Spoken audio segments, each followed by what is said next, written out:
자, 한번 같이 읽어보겠습니다. 시작. 유다 왕 여호야김이 다스린 지 3년이 되는 해에 바벨론 왕 느부갓네살이 예루살렘에 이르러 성을 에워쌌더니.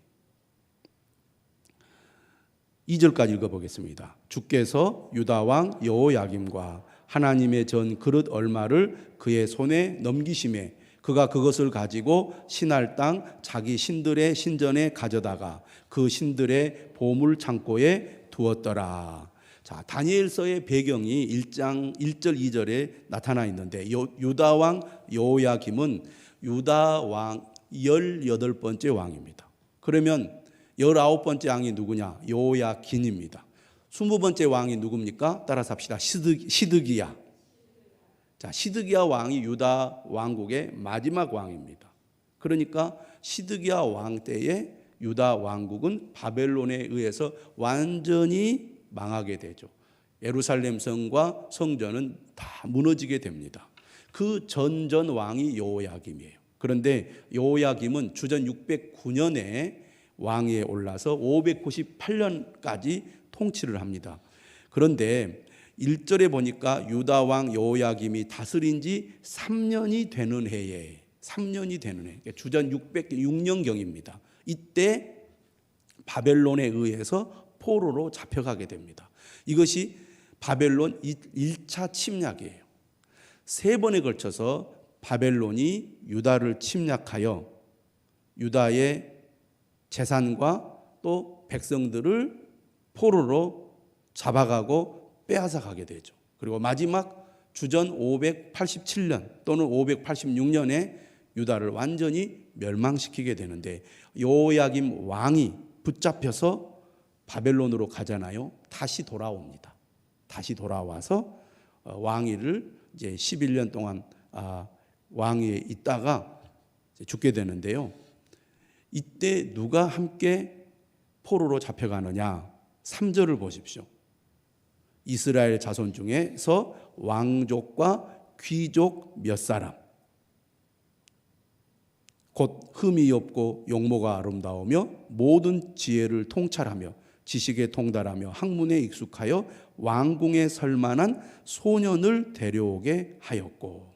그러니까 나라가 바벨론에 완전히 이제 그 지배를 받는 아주 나약한 나라로 전락되어 있습니다.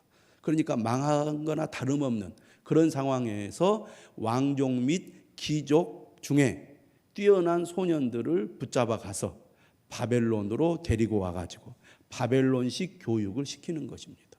이 사람 중에 누가 있었어요? 다니엘이 있었습니다. 그리고 다니엘의 세 친구가 있었던 것이죠. 기성세대의 잘못으로 아무 힘이 없는 미래가 촉망한 젊은 청년 10대 후반에 피가 끓는 그 나이에 아무런 희망이 없는 이방 땅으로 붙잡혀 가서 미래가 없는 그런 삶을 살게 된 것입니다. 얼마나 억울하겠습니까? 미래가 창창한 젊은이에게 아무런 미래가 없어요. 이제 이 나라도 저물어 가고 언제 망할지 모르고. 그렇다고 유대인인 이 다니엘과 그 친구들의 입장에서 볼 때는 거대한 제국, 바벨론 제국은 지금의 미국보다 훨씬 더 강력한 힘을 가진 제국이었습니다. 그 문화가 얼마나 찬란한지 유럽에 가면 이 바벨론 그 뭐라 그럴까요? 그 성벽, 화려한 그 문양을 가지고 있는 성벽이 그 유럽에 가면 박물관에 있습니다. 찬란한 문화, 그리고 아주 오랜 세월 동안 축적해온 천문학, 탁월한 그 학문의 이 지식들이 이 바벨론에 있었습니다. 강력한 힘을 가진 이 제국, 군사력과 그리고 휘황찬란한 문화와 그리고 아주 고도의 발달한 학문, 감히 넘볼 수 없는 그런 제국의 중심에 포로민으로 희망이 없이 자신의 나라와 단절되고 하나님께 예배드리는 삶도 완전히 단절된 상태에서 부모 세대의 잘못으로 포로로 잡혀간 다니엘의 심정을 한번 생각해 보십시오. 얼마나 비참하고 절망적이겠습니까? 그런데 바벨론은 어떤 목적을 가지고 이 소년들을 데리고 왔느냐? 바벨론 교육을 시켜서 바벨론 사상, 바벨론 신앙, 바벨론 문화로 완전히 무장시켜서 그들을 그 주변의 그 나라들을 통치하는데 활용하기 위하여 그들을 데리고 온 것입니다. 이런 상황 속에서 오늘 다니엘은 어떻게 하느냐?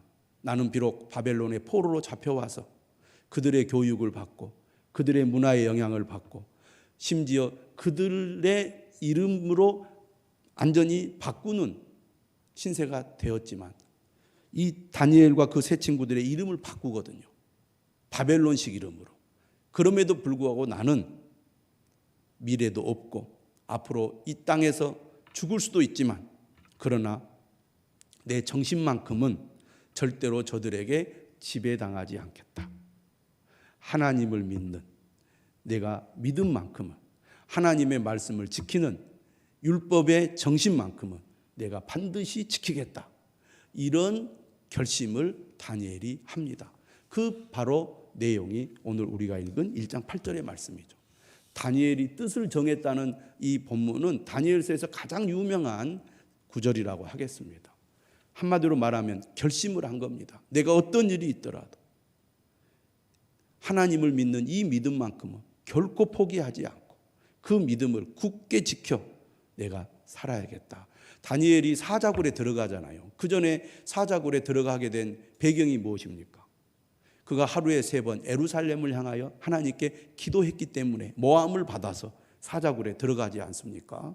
그는 그럴 줄 알면서도 하나님을 향한 믿음, 하나님을 향한 기도를 포기하지 않은 사람입니다. 이처럼 어렸을 때부터 바벨론에 와서부터 마음에 굳게 결심을 했고 그 결심대로 평생을 살았기 때문에 그는 절망적이고 또 모든 것이 단절된 상황 속에서도 그를 하나님이 보호하시고 또 그에게 꿈과 환상을 보여주셔서 미래에 하나님께서 세상을 어떻게 주관하실지 또 그의 백성들을 어떻게 인도하실지를 그에게 보여주시고 그것을 기록하게 하셨습니다. 그래서 오늘 본문 다니엘은 뜻을 정하여 왕의 음식과 그가 마시는 포도주로 자기를 더럽히지 아니하리라 하고 자기를 더럽히지 아니하도록 환관장에게 구하니. 다니엘의 이러한 결심은 사실은 매우 위험한 것이었습니다. 자기 목숨을 잃을 수도 있는 매우 위험한 일이었지만 나는 죽으면 죽으리다. 에스더가 그런 얘기 했잖아요. 죽으면 죽으리다. 그런 각오로 용기를 내어서 나는 어떤 일이 있어도 왕이 주는 고기와 포도주를 마시지 않겠습니다. 나는 왕에게 예속된 사람은 되지 않겠습니다. 그런 주장을 한 거죠. 이렇게 결심을 했더니 어떻게 합니까? 9절. 구절은 하나님이라는 이 주어로 시작을 해요. 그가 뜻을 정하니까 하나님이 보호하시고 인도해 주셨다는 거예요. 하나님이 다니엘로 하여금 환관장에게 은혜와 긍휼을 얻게 하신지라. 여러분, 우리가 살아가면서 환경 탓을 많이 합니다. 내가 처한 환경이 어쩔 수가 없습니다. 나도 잘하고 싶지요. 열심히 하고 싶죠. 잘 믿고 싶지요. 그러나 내가 처한 환경이 어쩔 수가 없습니다. 이런 식으로 우리가 변명하고 합리화하는 경우가 많은데 다니엘을 보면 그 마음의 굳은 결심이 대단했습니다. 환경에 굴하지 않겠다는 것입니다. 상황에 절대 굴복하지 않겠다는 거죠. 그렇게 결심했더니 하나님이 그를 도와주셔서 길을 열어주시는데 9절에 하나님이 이렇게 시작해요. 그리고 뒤에 보시면 17절에 똑같이 나옵니다. 하나님이 이 네 소년에게 학문을 주시고 모든 서적을 깨닫게 하시고 지혜를 주셨으니 다니엘은 또 모든 환상과 꿈을 깨달아 알더라. 20절에도 보면 그 지혜와 총명이 온 나라 박수와 술객보다 10배나 나은 줄을 아니라. 마음에 굳은 결심을 하고 그렇게 하기로 결단을 했더니 하나님이 도와주시고 길을 열어주셨다는 겁니다. 여러분, 그래서 다니엘처럼 뜻을 정하는 인생을 사는 것이 매우 중요합니다. 제가 근래에 탈북민들 인터뷰하는 그 영상을 제가 좀 보았습니다. 우리가 똑같은 시대에 살고 있지만 비참한 환경 속에서 살다가 도저히 견딜 수가 없어서 탈북을 하잖아요. 목숨을 걸고. 같은 동료들 가운데는 굶어 죽고 총에 맞아 죽고 병들어 죽고 붙잡혀서 죽고 그런 사람들이 많음에도 불구하고 탈북을 시도하는데 한 번에 이 뭐라 그럴까요? 탈북에 성공하는 사람도 있지만 몇 번 걸려가지고 감옥에 갔다가 재판받고 다시 나와서 또 탈북했다가 걸렸다가 다시 들어갔다가 나왔다가 결국 성공한 사람들도 있는 것을 보았습니다. 그런데 감옥에 갇혀서 죽은 사람, 여러 종류의 사람들이 많은데 그 성공한 사람들의 이 인터뷰를 들어보면 그들은 무슨 일이 있어도 내가 반드시 탈출하여 대한민국에 가겠다. 그런 굳은 결심을 했더라고요. 그러니까 그 열악한 상황 속에서도 어떻게 해서든지 생명을 부지하고 심지어는 어린 아이를 정말 데리고 강을 건너서 중국을 넘어가지고 저기 동남아까지 가가지고 오잖아요. 그런 여러 가지 위험한 일들을 다 견디면서 결국에는 성공하더라고요. 그래서 사람이 마음의 굳은 결심을 하는 것이 참 중요하다. 생명의 위기와 또 그 질병의 위험 속에서도 의지가 있는 사람들은 이겨내는데 의지가 약하면 쉽게 무너진다는 거죠. 여러분, 우리가 사는 이 환경도 사실은 견뎌내기 어려운 환경인 경우가 많습니다. 그런데 내가 어떤 일이 있더라도 정신을 바짝 차리고 믿음을 굳게 지키고 내가 하나님 안에 살겠다 결심을 할 때 환경도 이겨내고 믿음으로 승리하는 사람이 될 줄 믿으시기를 바랍니다. 이 다니엘과 세 친구가 이 첫 번째 위기를 만났는데 이 느부갓네살 왕이 바벨론 신바벨론이라거든요. 이 바벨론 제국의 가장 위대한 왕입니다. 가장 번성을 이루었어요.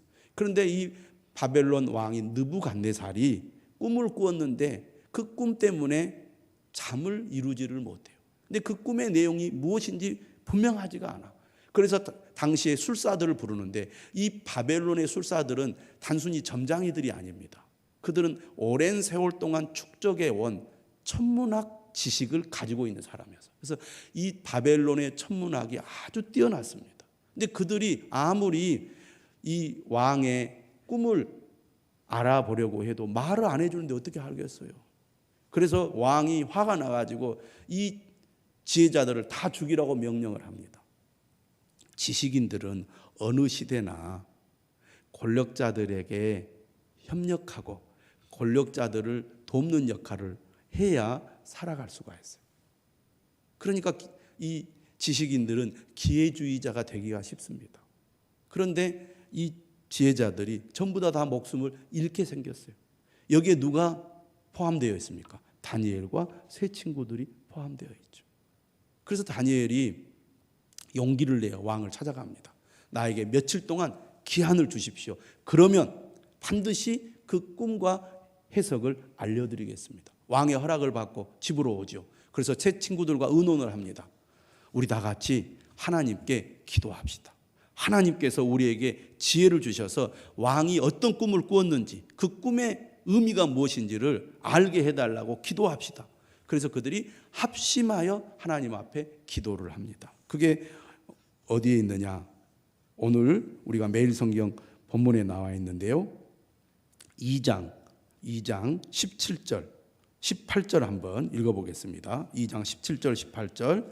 자, 시작. 이에 다니엘이 자기 집으로 돌아가서 그 친구 하나냐와 미사엘과 아사라야에게 그 일을 알리고 하늘에 계신 하나님이 이 은밀한 일에 대하여 불쌍히 여기사 다니엘과 친구들이 바벨론의 다른 지혜자들과 함께 죽임을 당하지 않게 하시기를 그들로 하여금 구하게 하니라. 다니엘이 뜻을 정하여 믿음으로 살 수 있었던 그 배경에는 세 친구들이 있었습니다. 여러분, 우리가 마음을 굳게 먹고 어떤 일을 할 때 나 혼자 하는 것보다 함께 할 수 있는 몇몇의 사람이 있으면 훨씬 더 잘 해낼 수가 있습니다. 그래서 믿음의 동지들이 있는 것이 얼마나 복된 것인지 모릅니다. 이 친구들이 함께 있었기 때문에 그는 뜻을 정하여 하나님의 말씀대로 살 수 있었고, 또 이런 위기가 닥쳤을 때 그 친구들과 함께 기도함으로 위기를 벗어날 수가 있었던 거죠. 그래서 무엇보다 오늘 본문을 보면 다니엘은 그 세 친구에게 무엇을 부탁합니까? 하나님께서 우리에게 이 왕의 꿈이 무엇인지를 알게 해달라고 기도 부탁을 한 겁니다. 한마디로 말하면 중보 기도를 부탁한 거예요. 그리고 합심하여 기도하자고 요청한 것입니다. 그리고 그렇게 기도한 결과 19절에 이 은밀한 것이 밤에 환상으로 다니엘에게 나타내 보였습니다. 그러자 다니엘이 하늘에 계신 하나님을 찬송하게 되죠. 그래서 20절 이하는 다니엘이 하나님을 찬송하는 내용의 기도라고 하겠습니다. 그러니까 그들이 하나가 되어서 합심하여 기도했더니 하나님께서 그들의 기도를 들으시고 응답해 주신 것입니다. 이게 오늘 우리가 주목해서 마음에 붙잡아야 할 오늘 말씀이라고 하겠습니다. 우리가 하나가 되어 합심하여 기도할 때 하나님께서 우리의 기도에 응답해 주신다는 것입니다. 특별히 우리가 금요 기도에는 성도들이 합심하여 중보 기도하는 시간입니다. 여러분 하는 모든 일이 다 내가 열심히 노력해서 잘 되었다고 생각하십니까? 하나님의 은혜가 있었기에 우리가 여기까지 왔습니다. 또 구체적으로 들어가면 여러분들을 위해서 기도해 주는 분들이 있었기 때문에 여러분들이 이 자리에 왔다는 것을 꼭 기억하실 필요가 있습니다. 제가 새벽 기도회 때 새벽 기도에 참여하는 우리 성도들을 위해서 기도하는데 특별히 제가 환자들을 위해서 기도합니다. 우리 성도 가운데 어떤 분이 저한테 물어요. 목사님, 이분은 왜 어디가 아프시나요? 라고 물어봐요. 기도할 때 다른 사람의 기도를 귀 기울여 듣고 환자들을 위해서 중보 기도하는 분들이 있다 그 말이에요. 그분은 왜 이렇게 목사님 기도해 주십니까? 기억해 놨다가 저에게 물어봐요. 그러니까 기도를 듣고 그 환자들을 위해서 기도하는 분이 있다 그 말입니다. 여러분, 기도가 아무것도 아닌 것처럼 우리가 생각할 때가 많습니다. 그런데 우리의 기도가 하늘에 상달되어 하나님께 도달하면 하나님께서 우리의 기도를 들으시고 이 땅에서 이루신다는 것을 꼭 믿으시기를 바랍니다. 우리 힘으로 할 수 있는 일이 있지만 우리 힘으로 할 수 없는 일들이 훨씬 더 많습니다. 하나님의 도우심이 필요하다는 겁니다. 그래서 여러분들이 특별히 교회를 위해서, 성도들을 위해서, 또 여러분 가족을 위해서, 하나님의 나라를 위해서 중보기도 하는 이 시간이 될 수 있기를 바랍니다.